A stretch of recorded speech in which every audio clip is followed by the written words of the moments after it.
الحمد لله وكفى وسلام على عباده الذين اصطفى أما بعد فأعوذ بالله من الشيطان الرجيم بسم الله الرحمن الرحيم عن أبي هريرة رضي الله تعالى عنه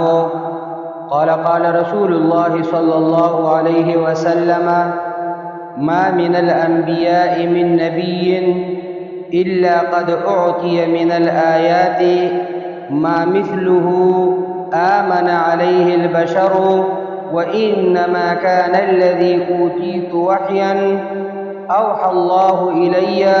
وأرجو أن أكون أكثرهم تابعا يوم القيامة متفق عليه أو كما قال على النبي صلى الله عليه وسلم إن الله وملائكته يصلون على النبي يا أيها الذين آمنوا صلوا عليه وسلموا تسليما اللهم صل وسلم دائما أبدا على حبيبك خير الخلق كلهم السلام علیکم ورحمۃ اللہ وبرکاتہ۔ ہماری آج کی موضوع ہے وحی کسے کہتے ہیں۔ پیارے بھائیو،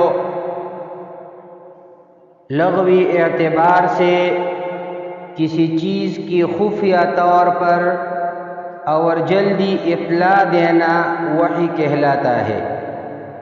چونکہ اس میں اخفاء کا مفہوم شامل ہوتا ہے۔ اس لیے ائمہ لغت کے نزدیک کتابت، رمز و اشارہ اور خفیہ کلام سب وحی کی تعریف میں آتا ہے، لیکن وحی کا اصطلاحی مفہوم اس لغوی معنی کی نسبت خاص ہے۔ شرعی اصطلاح میں وحی سے مراد اللہ عز و جل کا اپنے منتخب انبیاء کو اخبار و احکام من جانب اللہ ہی ہے۔ اصطلاحی معنی میں وحی کا مصدر و ماخذ اللہ رب العزت ہے، اور جس پر وارد ہوتا ہے وہ تمام انبیاء کرام علیہم السلام ہوتے ہیں۔ قرآن میں کسی منتخب نبی پر وحی بھیجنے کی 3 طریقے مذکور ہیں۔ وَمَا كَانَ لِبَشَرٍ أَن يُكَلِّمَهُ اللَّهُ إِلَّا وَحْيًا أَوْ مِنْ وَرَاءِ حِجَابٍ أَوْ يُرْسِلَ رَسُولًا فَيُوحِيَ بِإِذْنِهِ مَا يَشَاءُ، اور کسی بشر کی یہ مجال نہیں کہ اللہ اس سے ہم کلام ہو مگر وحی یعنی الہام کے ذریعے یا حجاب کی آڑ سے یا کسی فرشتے کو بھیج دے کہ وہ اس کے حکم سے جو اس کو منظور ہو بصورت وحی پیغام دی جائے۔ قرآن مجید میں رسول اللہ صلی اللہ علیہ وسلم کے متعلق بھی وحی کی یہ صورت مذکور ہے۔ وَإِنَّهُ لَتَنزِيلُ رَبِّ الْعَالَمِينَ نَزَلَ بِهِ الرُّوحُ الْأَمِينُ عَلَى قَلْبِكَ لِتَكُونَ مِنَ الْمُنذِرِينَ بِلِسَانٍ عَرَبِيٍّ مُبِينٍ،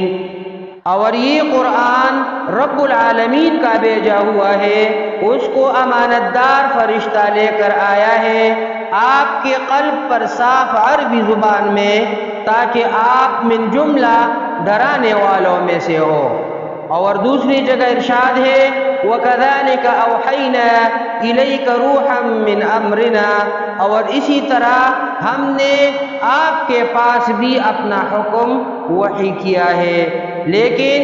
یہاں روحا من امرنا سے مراد صرف قرآن کریم نہیں ہے، لیکن وحی کا وہ حصہ بھی ہے جو الفاظ کی بجائے معانی میں نازل ہوا اور جزء قرآن نہیں ہے، کیونکہ اللہ تعالیٰ ایک دوسرے مقام پر ارشاد فرماتا ہے إِنَّا أَوْحَيْنَا إِلَيْكَ كَمَا أَوْحَيْنَا إِلَى نُوحٍ وَالنَّبِيِّينَ مِن بَعْدِهِ وَأَوْحَيْنَا إِلَى إِبْرَاهِيمَ وَإِسْمَاعِيلَ وَإِسْحَاقَ وَيَعْقُوبَ وَالْأَسْبَاطِ وَعِيسَى وَأَيُّوبَ وَيُونُسَ وَهَارُونَ وَسُلَيْمَانَ وَآتَيْنَا دَاوُودَ زَبُورًا، ہم نے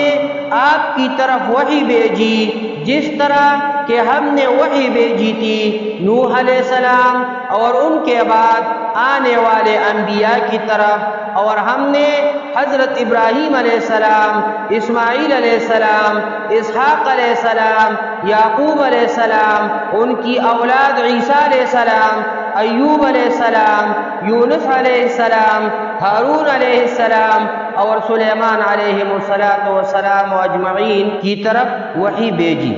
اور ہم نے حضرت داؤد علیہ السلام کو زبور عطا کی۔ پیارے بھائیوں، عام مسلمان بھی جانتا ہے کہ ان انبیاء میں سے